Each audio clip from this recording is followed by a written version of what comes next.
good afternoon, John. John Scullion, we have here for a Pipers'Persuasion interview. It's a special in as much as we're interviewing quite a few people out in the world there regarding Shotts and Dykehead Pipe Band winning the medley competition 1970 at the Worlds, and certain people are trying to replicate this performance at the World Pipe Band Championships this year in August 2022. And towards that end, we'll speak to John Scullion, drummer extraordinaire, and John's going to lead us through his part. Initially, his recollection about his Shotts and Dykehead performance 1970, and following on from that, how he joined Shotts and all the rest. John, just give us a wee opener here. What was your impression of Shotts and Dykehead in 1970? Just generally speaking, what kind of pipe band they were in your eyes, and what kind of drum corps they were, and what was your perception? How did you enjoy it? That sort of thing. And whether or not you actually heard the performance that we're talking about in 1970 at the World Pipe Band Championships, the medley performance. Okay, let's hear from you, John. Well, when I heard the medley of 1970 in a pub in Dromore, we were at a competition, and it was being recorded, put out by the BBC. My father was recording it, and it just completely blew us away. It was absolutely out of this world. It just blew us away. Mm-hmm. And my first perception was, how can I play with this magnificent sound? The pipes, everything was just so absolutely A1. And that was the lasting impression. I still feel the same way about it today, 52 years later. What part of the medley performance did it give you the most pleasure? Was it just that's easy. The whole lot. Okay. Just absolutely compelling listening. The hidden mystery, and especially in the slow air of the offbeat rules of Alec Duthur's arrangement of Lochbroom Bay. But every bit of it was hitting the spot all the time. The normal rolls, the uptake to the march, the 4/4 march, El Zavalva, written by Tommy Muirhead, and it was it just started off with a story, a conversation. Yeah.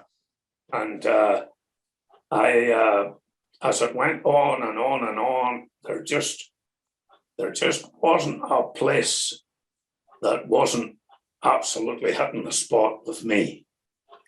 How many drummers did Alec Duthur have on the field that day? Have you got any recollection about that? And six on, or maybe seven sides. Yes. Oh, yes, absolutely. There was Alec Duthur. There was Jim Dunsmore, and the reason I'm saying Jim Dunsmore is because Alec had said that there was only going to have 6 drummers.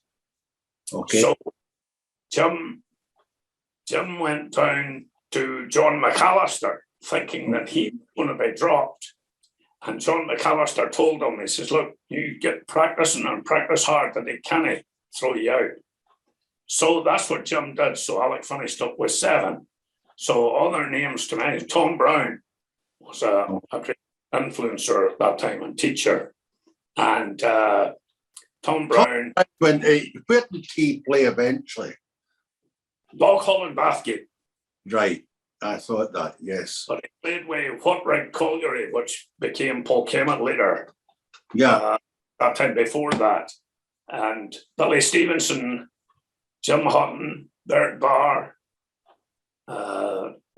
Collery. Yeah. They were a very famous second grade pipe band, to my recollection. Yes. One time.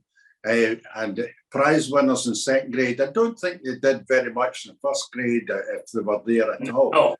No. I think it was it Simon Reed at that time? Yeah. Was the pipe major. And I remember Tom Brown telling me a story about they got a 6th place or something at Cowell, and they came back to Whitburn, and they paraded every street in the place. And I just thought this was wonderful. I'm laughing at that. That's good. And so Alec Duthart, of course, he would compose all the drum beatings, wouldn't he? The scores for that performance. Oh yes, my goodness. And was there anything special about the bass section? Well, the bass section, they played a bass at that time with what I would describe as a raspy boom. Okay. Now, it didn't suit everybody, but what made it very forgiving was that in the Alexa jig, the bass would play it in 12/8.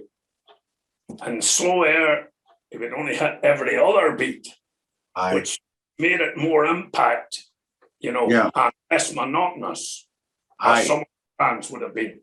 And some bands are still monotonous with that to this day. What about tenor drummers? Did they have anything like that? Well, the tenor drummers didn't. They would have tapped in and out in places, at strategic places, and they were more felt than being heard that time. So it was a visual impact rather than a contribution noddily. Well, you could feel the tenors doing these wee strategic bits. How many tenors did they have anyway? Hey? How many tenors do you think they had? Well, they had 3. Today you're trying to bring this whole performance to life once again. And how did you get the material? Who had the scores for it, etc.? Well, I contacted several different channels and came up with Gordon Brown. Tom Brown sent me 3 scores. That was all he had. And I contacted another fella, a friend of Alex in America, and he by chance had the same 3 scores. So I was still a lot of scores down. But and believe it or not, those 3 beatings, I knew them anyway, because I was watching these guys and picking up the stuff at that time. But John Duthart, he had a look through all Alex music, and he couldn't come up with any of the titles. But sometimes the title of the tune maybe wasn't at the top of the page. Right. It said selected strathspeys. Yes. Selected reels, more so than Keel Row and Stumpy, So that made it a bit difficult. But then as time wore on and I wasn't getting a lot of cooperation, I started and transcribed every beating the way it was done that day. Did you have a recording? Yes, I had a recording of 2 years later, but I never forgot the recording in my head from the day of the World's Championship in Hazelhead Park in 1970. And I was able to work out between that and what I had seen the drummers playing, I was able to work out what the transcription would be and the handing and the sticking, because Duthart beatings they're sensitive to height, they're sensitive to weight, and if you stick to the sticking, the sound will create itself. But you have to be trusting enough to do that.